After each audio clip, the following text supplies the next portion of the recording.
हाय दोस्तों। तो देखिए, काफ़ी दिनों से कुछ दोस्त मेरे से इस बारे में क्वेश्चंस पूछ रहे थे कि क्या एसएससी सीजीएल और यूपीएसआई में क्या बेटर है। तो देखिए, आज उसके बारे में हम लोग बात करेंगे और बात करेंगे कि आखिर दोनों जॉब्स कैसी हैं, नेचर क्या है दोनों का, दोनों में प्रमोशन कैसी है, लाइफ कैसी है। तो इस वीडियो में आप मेरे साथ बने रहिए और देखिए कि आपको कौन सी जॉब इनमें से ज़्यादा पसंद है। देखिए, काफ़ी सारे लोग ऐसे हैं जिनका एसएससी सीजीएल में भी सिलेक्शन हो रखा है, यूपीएसआई में भी सिलेक्शन हो रखा है। तो वो लोग भी काफ़ी कन्फ्यूजन में कि क्या ज्वाइन करें, एक अच्छा डिसीजन क्या लें। तो देखिए, इस बारे में बात करते हैं और आशा करते हैं इस वीडियो देखने के बाद आपको समझ में आ जाएगा कि आपको यूपीएसआई ज्वाइन करनी चाहिए या एसएससी सीजीएल में अगर आपको कोई इंस्पेक्टर पोस्ट मिल रही है या फिर अगर कोई भी पोस्ट मिल रही है तो आपको वो ज्वाइन करनी चाहिए। देखिए, सबसे पहले बात कर लेते हैं यूपीएसआई की। देखिए भाई साहब, देखिए जैसा नाम ही है यूपीएसआई, सब इंस्पेक्टर की जॉब है ये। और देखिए, पुलिस में जो सब इंस्पेक्टर होता है उसकी बहुत सारी रिस्पॉन्सिबिलिटीज़ होती हैं। रिस्पॉन्सिबिलिटी इन द सेंस कि उसको कहीं भी डाला जा सकता है। मतलब आपको थाने में डाला जा सकता है, आपको किसी चौकी का निरीक्षक बनाया जा सकता है, आपको किसी बड़े थाने में डाला सकता है, आपको हेडक्वार्टर्स में रखा जा सकता है, आपको मतलब अलग अलग जो होते हैं ना, मतलब अगर कोई एटीएस है, एंटी टेररिज्म स्क्वाड, उसमें डाला जा सकता है। तो देखिए, जो एक पुलिस सब इंस्पेक्टर की लाइफ है वो एक बहुत चैलेंजिंग लाइफ है। ये बहुत मेहनत का काम है, रियली टीडियस जॉब। और ये ऐसा नहीं है कि आप किसी भी नॉर्मल नौकरी की तरह आप इसको मत लें। देखिए, हमारे समाज में ऐसी बात है कि हम लोग फ़ौज को ज़्यादा इज्जत देते हैं। देखिए, देनी भी चाहिए, लेकिन हम लोग कई बार क्या करते हैं कि पुलिस को जो उसकी जो इज़्ज़त मिलनी चाहिए, हम ना तो पुलिस को वो इज़्ज़त देते हैं और ऐसे ही समझते हैं थोड़ा पुलिस को कि करप्ट है और ये सब। लेकिन क्योंकि ये सोसाइटी चल रही है, इसका मतलब ये है कि इस सोसाइटी में पुलिस का एक बहुत इंपॉर्टेंट रोल है। अगर कल पुलिस हट जाए तो आप देखिए कैसा कोहराम मच जाएगा सोसाइटी में। तो ये मैं आपसे कहना चाहता हूँ कि पुलिस में होना एक बहुत मेहनत का काम है। ना आपके कोई फिक्स वर्क आवर्स हैं, ना आपके कोई फिक्स हॉलीडेज़ हैं। क्या मतलब, आप ये अगर आपको छुट्टी मिल गई तो मिल गई, नहीं मिली तो कोई बात नहीं। आप ये नहीं कह सकते, आप as a matter of right, तो देखिए लिखा ही है सिविल सर्विसेज रूल्स में ही लिखा है कि that you can not say that getting holiday is a matter of right, getting a leave is a matter of right. ये बिल्कुल गलत बात है, ऐसा नहीं है। दूसरी बात, सबसे ज़्यादा देखिए पुलिस का जो सब इंस्पेक्टर होता है उसका डायरेक्ट इंटरेक्शन बहुत ज़्यादा होता है पब्लिक के साथ। कुछ भी हो जाए, किसी की भी लड़ाई हो जाए, छोटी छोटी बातों पे लोग आजकल थाने दौड़ जाते हैं। और वहाँ जाके किससे डायरेक्ट, ज़्यादातर जो इनिशियल जो बंदा होता है वो एक सब इंस्पेक्टर ही होता है जो कि मामले को लिखता है या उसका कॉग्निजेंस लेता है। और देखिए, कई बार क्या है कि देखिए आजकल जिस साल हम से देख रहे हैं जिस तरीके से क्राइम बढ़ रहा है और पहले भी जिस तरीके का क्राइम था, तो उसमें देखिए पुलिस का कई बार रोल जो होता है वो काफ़ी रिस्की हो जाता है। जैसे आजकल हम देख रहे हैं यूपी में भयंकर एनकाउंटर हो जाते हैं। तो पुलिस, ऐसा नहीं होता कि एनकाउंटर जब होता है तो सिर्फ एक ही तरफ से गोली चलती है, गोली दूसरी तरफ से भी चलती है। जैसे हमने देखा था कानपुर में क्या हुआ, वहाँ पे एक डीवाईएसपी सर की मौत हो गई। तो ये देखिए, पुलिस का काम सिर्फ मौज नहीं है, ये काम जितना रिस्की है तो वो दोनों साइड से है। आप ये नहीं कह सकते कि पुलिस सब इंस्पेक्टर का काम तो बहुत ईजी ना। इनकाउंटर्स अगर करते हैं तो इनकाउंटर्स में गोलियां दोनों तरफ से चलती हैं, दोनों के लिए खतरा होता है। सबसे इम्पोर्टेंट बात as a police sub inspector मैं आपको ये बता सकता हूँ कि एक बहुत बहुत एक कहते हैं ना, एक पढ़ाई जैसा प्रोसेस है ये। आप इसको जितना, आप पुलिसिंग को जितना सीखते जाएं ये उतनी निखरती जाती है। और आप चाहे जितनी मेहनत कर ले, आप कभी ये नहीं कह सकते कि इस काम में आज आप बिल्कुल परफेक्ट हो गए। ठीक है, क्योंकि हमेशा आपके पास नए केसेस आएंगे, नए चैलेंजेस आएंगे। आजकल तो देखिए पुलिस भी हमारी डे टू डे मतलब मतलब ये जो कहते हैं ना हम कि डिजिटल मीडिया और सोशल मीडिया और नए नए गैजेट्स और इंफॉर्मेशन टेक्नोलॉजी की फील्ड में पुलिस को भी काफ़ी आगे उतारा जा रहा है। तो आजकल नए नए आप देखते हो कि तो साइबर पुलिस स्टेशन होते हैं। तो पुलिस का जो रोल है वो हमेशा बढ़ता ही जाना है। आप कभी उसमें ये कह दो कि आज मैं 100% एक पक्का पुलिस वाला बन गया हूँ और बस अब मुझे कुछ पढ़ने की ज़रूरत नहीं है, अब मुझे कोई ज़रूरत नहीं है ना, ऐसा कभी नहीं होगा आपके साथ। हमेशा, चाहे पुलिस में आप किसी भी लेवल पर रहिए, चाहे आप सब इंस्पेक्टर के लेवल पर रहें, चाहे और ऊपर लेवल पर रहें, आपको ये एक हमेशा एक लर्निंग प्रोसेस है जो आपको हमेशा साथ में रहना ही रहना है। देखिए डेपुटेशंस के अगर आप बात करें तो डेपुटेशंस बिल्कुल एज अ सब इंस्पेक्टर, अगर आप किसी स्टेट पुलिस में भी है ना, और अगर आप चाहते हैं कि आपका डेपुटेशन किसी सेंट्रल एजेंसी में हो जाए तो देखिए आराम से हो सकता है, इसमें कोई बहुत बड़ा इशू नहीं है। लेकिन देखिए कोई, अगर मान लीजिए कोई थानेदार है, कोई इंस्पेक्टर है, तो कोई थानेदार क्यों अपना थाना छोड़ के किसी सेंट्रल की एजेंसी में जाना चाहेगा। यहाँ एक थाने के अंदर, उसके अंदर कंट्रोल में 50 पुलिस वाले हैं, वहाँ जाके उसको मतलब वो एक फील नहीं आती। तो ज़्यादातर जो स्टेट्स के जो पुलिस वाले हैं वो सेंटर में जाना प्रेफर नहीं करते हैं। देखिए आजकल ये बात तो वैसे ये भी हो गई कि जो आईपीएस ऑफिसर्स हैं वो भी सेंट्रल में डेपुटेशन पे नहीं जाना चाहते हैं, तो वो उनकी अलग वजह हैं। तो सेम वजह है स्टेट में पुलिस वालों की कि वो भी नहीं चाहते हैं डेपुटेशन पे, वो जहाँ है वहीं रहना पसंद करते हैं। अब देखिए बात कर लेती हैं, देखिए प्रमोशन की। देखिए उत्तर प्रदेश में इस समय की अगर बात करी जाए तो ऑन एन आम एवरेज आपको 8-10 साल लग जाते हैं इंस्पेक्टर बनने में। मिनिमम 10-8 साल तो लग ही जाता है, अगर कोई बहुत तेज़ किस्म वाला है तो उसको मिनिमम 8 साल में इंस्पेक्टर बना देंगे, वरना 8 या 10 साल या इससे भी ज़्यादा लग सकता है। तो हम एक 10 साल का मान के चलते हैं, 10 साल में आप इंस्पेक्टर बन जाएंगे। उसके ऊपर जाना आपकी किस्मत होता है। देखिए उसके ऊपर आपकी किस्मत ऐसी है कि कितनी तेज़ किस्मत है आपकी।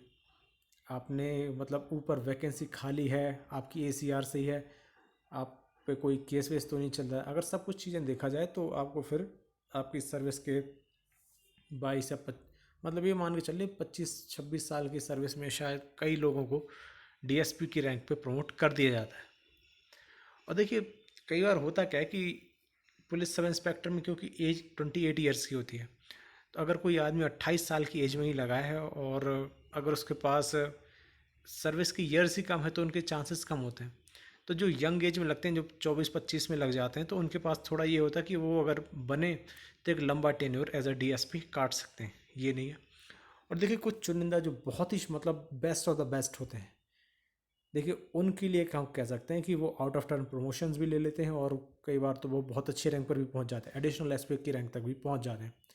जैसे आप लोगों ने एक देखा होगा, हमारे एक डीएसपी सर हैं यूपी में, अनिरुद्ध सर। तो आप देखिए एक करियर एक सब इंस्पेक्टर से उठ के इस टाइम वो डीएसपी सर हैं, और मतलब उनकी सर्विस भी अभी काफ़ी बाकी है। तो ये एक बताता है कि अगर आप मेहनत करते हैं तो आप स्टेट पुलिस में भी एक बढ़िया इज्जत से और मतलब अच्छी रैंक तक आराम से पहुंच सकते हैं। तो एडिशनल एसपी जो है वो मैक्सिमम है, अगर कोई बहुत अच्छा काम करता है तब पहन सकता है।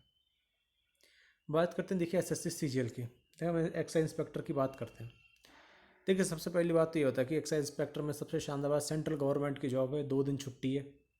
2 दिन छुट्टी होने के बाद सबसे शानदार बात यह कि वर्क लाइफ बैलेंस बना रहता है, बहुत ज़्यादा काम का ऐसे प्रेशर नहीं है कि बिल्कुल दिन रात यहाँ वहाँ, सेफ और साउंड जॉब है।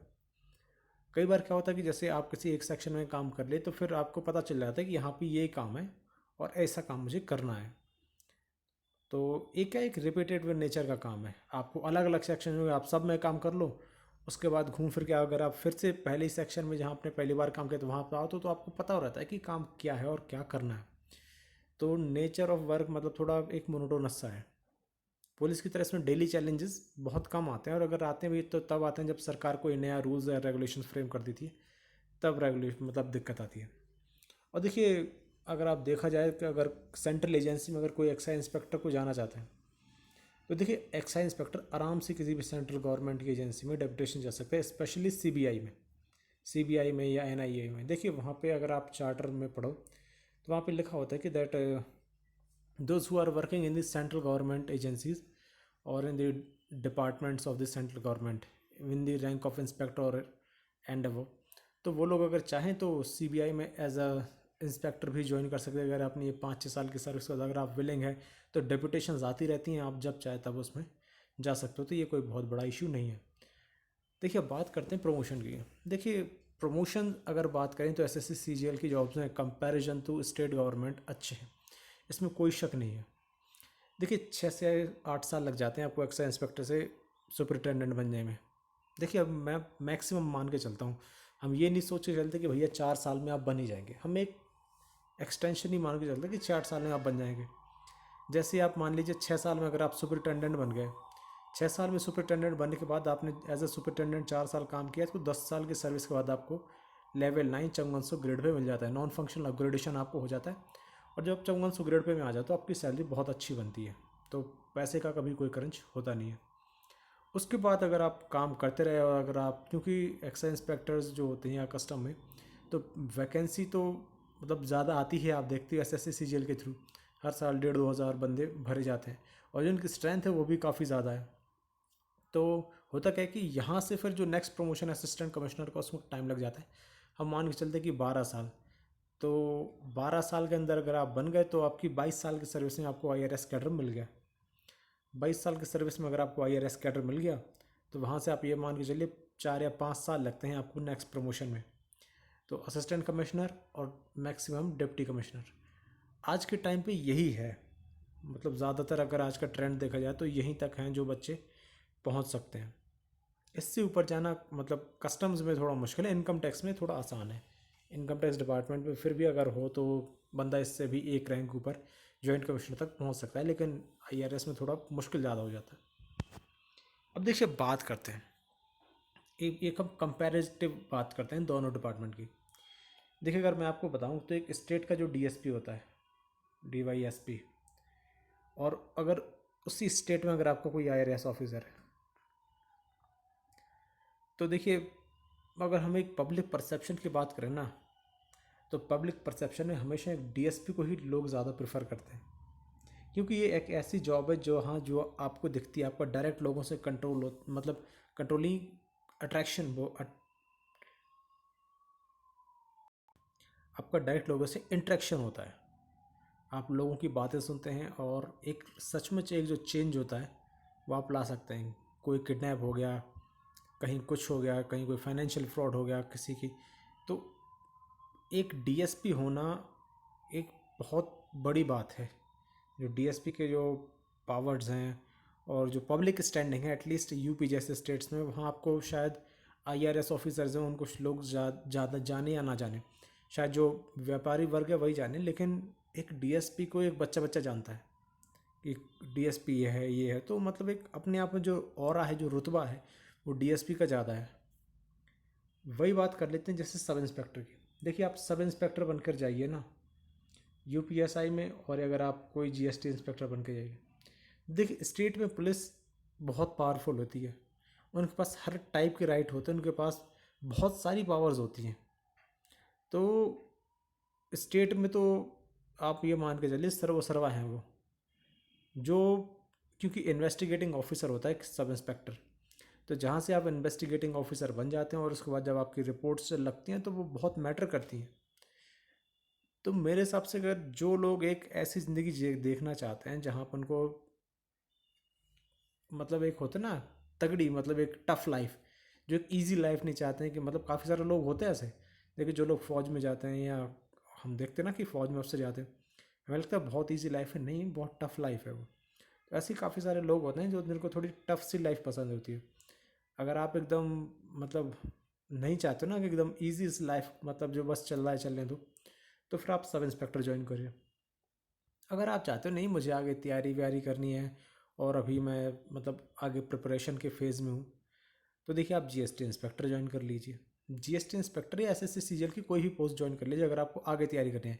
यूपीएसआई में देखिए अगर आप एक बार घुस गए तो देखिए तैयारी करना बहुत मुश्किल होता है, क्योंकि सब इंस्पेक्टर की जॉब के साथ साथ तैयारी करना ऑलमोस्ट नामुमकिन ही हो जाता है, क्योंकि आपके पास टाइम ही नहीं होता है किसी चीज़ के लिए। उसके कंपेरिजन में अगर आप एसएससी सीजीएल में कोई भी पोस्ट लेकर अगर आप चले जाएँ, आपके पास पढ़ाई के लिए टाइम होता है और ओवरऑल मतलब एक वर्क लाइफ बैलेंस ठीक बना रहता है। सेंट्रल गवर्नमेंट में देखिए जितना 2400 ग्रेड पे सैलरी मिलती है, स्टेट गवर्नमेंट में उतनी ही 2800 ग्रेड पे मिलती है। तो एक बात आप ये भी मानिए कि आपको सैलरी जो है स्टेट गवर्नमेंट में कंपैरेटिवली कम मिलेगी एज सेंटर से। तो ये कुछ चीज़ें हैं जो आपको ध्यान रखने हैं। प्रमोशन के बारे में मैंने आपको बता ही दिया है, और भी अगर आपको इसमें कोई डाउट है तो आप मेरे से पूछ लेना कमेंट में। अगर आपको वीडियो ठीक लगा then please do us to subscribe to my channel. जय हिंद।